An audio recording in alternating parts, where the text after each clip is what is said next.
Hello, this is going to be a full tutorial on how I do my sublimation tumblers from start to finish. So I use Silhouette Studio to print, and I'm going to briefly go through my settings. So I'm doing media size 11 by 8.5 because that's what my printer prints. I always do layout style here. And then I've already designed what I'm doing for this cup. So I'm going to go up to File, Print,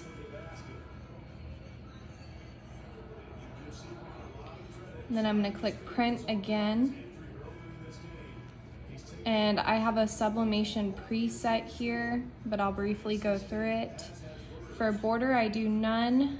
I have it automatically set to flip horizontally. And then that way I don't have to go in and each time have it mirror the image. So then I click Print, and I just send it to my Epson, wait for it to print, and I'll be back to show you guys the rest. Quick side note, I am using a MakerFlow sublimation tumbler. I always make sure to measure all the way around it and then top to bottom, and that's how I decide how to size my image. And then while this is printing, I'll be back to show you guys how I tape up the cup and put it in my oven. All right, so my image is all printed out, and I'm just gonna trim the excess paper off.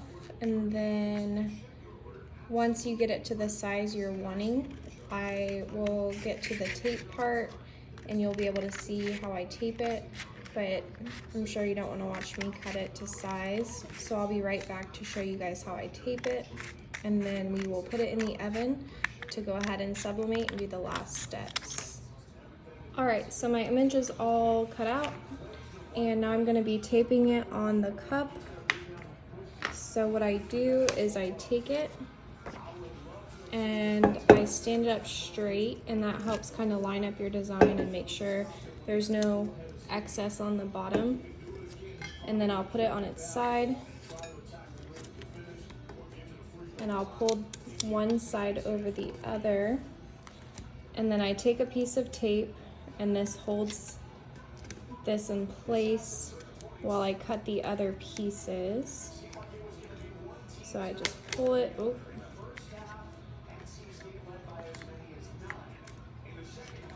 and I'm using a tape that I don't usually use off of Amazon. But yeah, you're just gonna pull it over and then tape it to hold it in place. And I'll set that to the side. And then I've got my heat tape roll. So what I do is I cut 3 more pieces that are gonna go across the edge like this, just like how we just did that one. So there's gonna be 1, 2, 3, 4 total. And I really need to get a tape dispenser because I'm always trying to find where I left off with my tape. Right. So I usually pre-cut my pieces, but for the sake of this video and me showing you guys how I do it, I did not. So here's my other 2. I'm just gonna do the same thing. It doesn't matter if they're exactly the same space apart. It's more so just to hold this in place. So we're all done with that step. And then the next thing I'm gonna do is I'm gonna cut my long seam piece right there. So I'm gonna take my tape again, take a really long piece. Whoop. My tape is giving me all kinds of trouble tonight. And I think mine is about 8.2 inches, so I just kind of guesstimate with the tape and do kind of like an eyeball of what I think looks about right. So then you're gonna take it across your seam.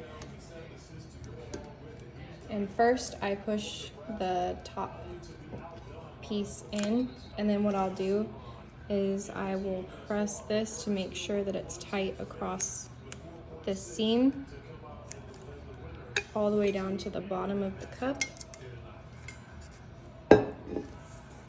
And then we're gonna cut our top and bottom pieces, which are gonna be the same length approximately. I cut these a little bit longer just to be sure, because it's really important with these that they go all the way around the rim and all the way around the bottom. So I'm gonna take this like that and pull it tight all the way around. And then I'm gonna push the tape in towards the tumbler inside so that there's some pressure. Okay, and I'm gonna do the same for the bottom. So I'm gonna take another long piece and do the same thing. So you just take it and make sure it's really tight.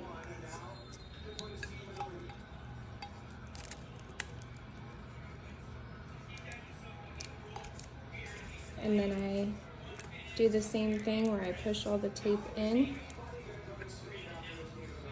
And then all I'm gonna do is I'm gonna take a couple random pieces of tape and wrap them across the tumbler just for some extra pressure.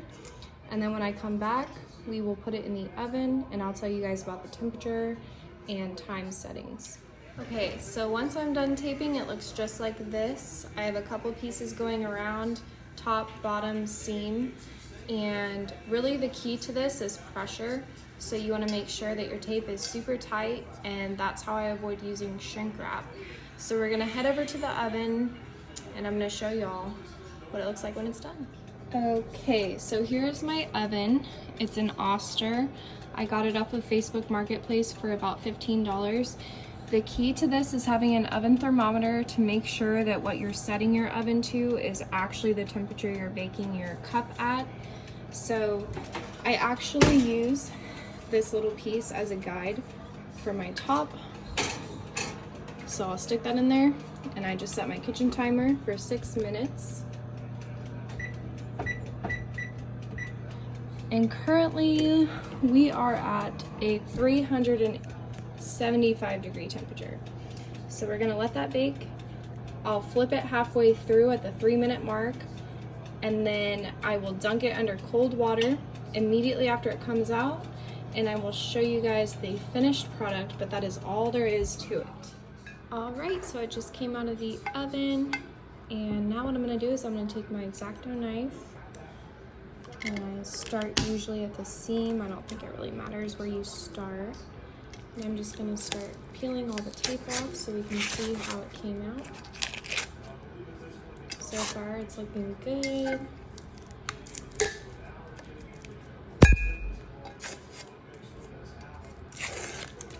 Oh wow, okay. Every time I open one of these, I'm like, it's kind of a game. It's still like, okay, is it gonna come out good? But here are the finished results. And that is it. If you guys have any questions, feel free to leave a comment and I would be happy to answer it for you guys. Thank you so much for watching. If you like and subscribe, I'll be having more content like this coming soon. And thank you guys. Happy holidays.